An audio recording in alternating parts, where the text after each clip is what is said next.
Hai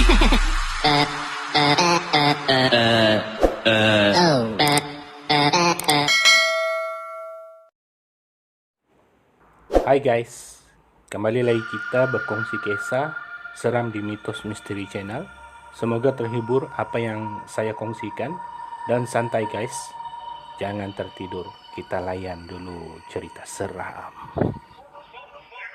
Channel ini berkongsi kisah seram, bukan menggalakkan atau mendorong perkara yang tidak baik, tetapi hanya sekedar hiburan.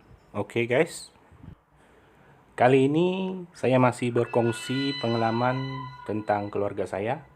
Memang ramai yang kenal siapa saya, terutamanya saudara mara saya yang pernah menonton channel ini. Namun tidak ramai saudara mara yang tahu kehidupan kami sekeluarga karena sering ditimpa ketakutan.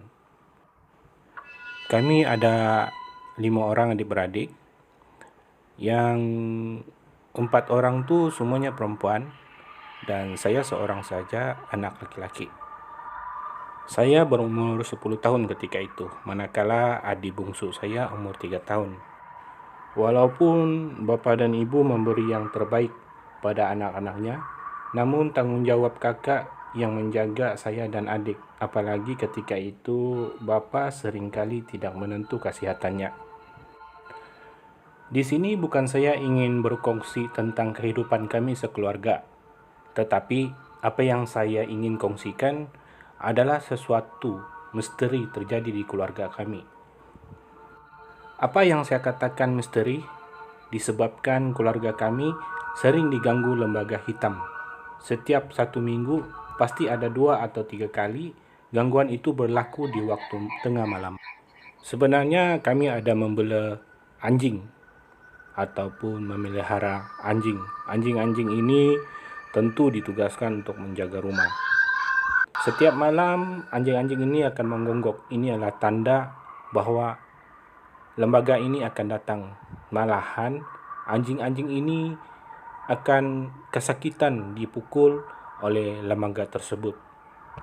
Lembaga ini berani mencari jalan masuk ke dalam rumah tanpa rasa takut. Bukan itu saja, pintu dan tingkap rumah dipaksa oleh lembaga ini agar dapat dibuka olehnya. Gangguan ini sering berlaku di rumah lama kami. Entah kenapa lembaga ini juga seakan-akan tahu keluarga kami tidak ada lelaki dewasa ketika itu. Memang bapa juga coba keluar mengenal pasti gangguan tersebut, namun dilarang oleh ibu dan kakak disebabkan takut perkara tidak diingini terjadi. Mungkin karena kesehatan bapak juga tidak menentu, takut apa-apa yang terjadi kepadanya dan kepada kami di dalam rumah. Saya masih ingat lagi ketika lembaga itu ingin memaksa buka ruang bilik kakak dari luar. Namun kakak telah bersedia air panas untuk menyiram lembaga itu jika lembaga itu berjaya masuk. Tetapi syukur, mungkin karena dindingnya yang sangat kukuh, lembaga tersebut tidak berjaya membuka. Kami juga tahu ya, lembaga yang sering mengganggu bukan perbuatan makhluk halus, tetapi perbuatan orang yang mungkin punya niat tidak baik. Mungkin ingin membunuh kami satu keluarga atau tujuan melakukan tidak baik kepada kakak-kakak saya. Kenapa saya katakan bukan gangguan makhluk halus? Karena jika malam keluarga kami diganggu, keesokan harinya pagi apabila diperiksa banyak kesan tapak kaki di bawah tanah. Beberapa waktu ketika itu, karena sering diganggu, kami menceritakan ini kepada pacik-pacik saya ataupun saudara mara. Ramai pacik-pacik, ada 3 orang atau 4 orang yang datang untuk menjaga malam di rumah kami. Namun apa yang peliknya ataupun yang mengherankannya, lembaga ini terus tidak muncul-muncul ataupun datang. Selama seminggu pacik saya menunggu ataupun menjaga rumah kami ketika itu. Namun keadaan juga seperti biasa, tidak ada gangguan yang berlaku. Ini yang mengherankan kami sekeluarga. Lembaga tersebut seakan-akan tahu keadaan di rumah kami. Coba bayangkan, di kampung itu berapa banyak rumah yang ada. Malahan jiran-jiran di sebelah rumah kami tidak diganggu oleh lembaga tersebut. Ini yang menjadi satu misteri bagi kami. Kenapa rumah kami yang dipilihnya? Saya masih ingat lagi ketika keluarga kami dijemput oleh saudara mara karena mereka mengadakan majelis perkawinan anak mereka, dan kami semua datang ke majelis tersebut.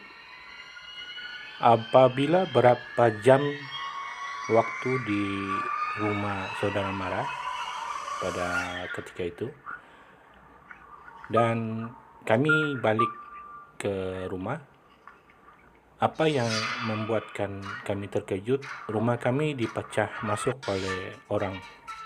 Namun yang mengherannya, tidak ada benda-benda yang hilang, cuma sesuatu yang terjadi ketika kami memeriksa di mana kesan-kesan tapak kaki orang itu. Ia menuju ke dapur. Ternyata tujuan orang itu ke simpanan beras kami. Apabila kami memeriksa dengan teliti beras itu, ada beberapa butir jarum yang patah disimpan ke dalam beras. Tujuan orang ini ingin memusnahkan seluruh keluarga kami.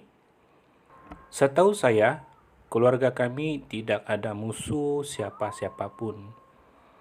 Dan gangguan ataupun kelakuan orang ini sering tidak berjaya.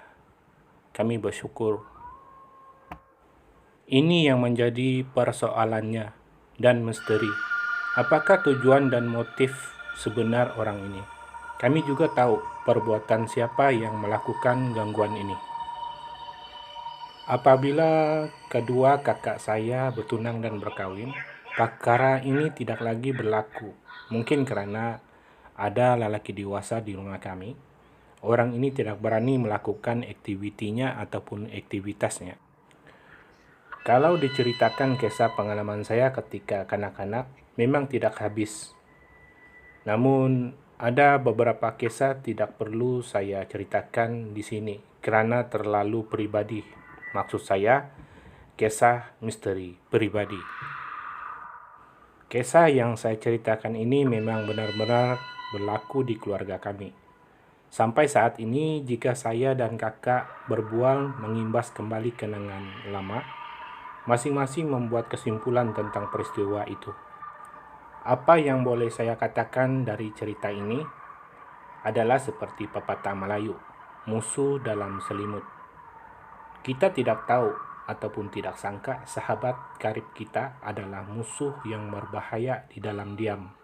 Jadi kita kena hati-hati, siapapun di luar sana. Oke guys, itulah kisah pengalaman saya yang terjadi ketika masih kanak-kanak.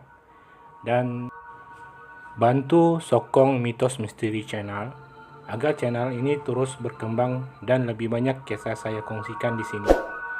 Oke, jangan lupa subscribe, komen, like, dan share kepada teman-teman. Terima kasih guys. Salam santai dari saya. Kita cerita seram dulu.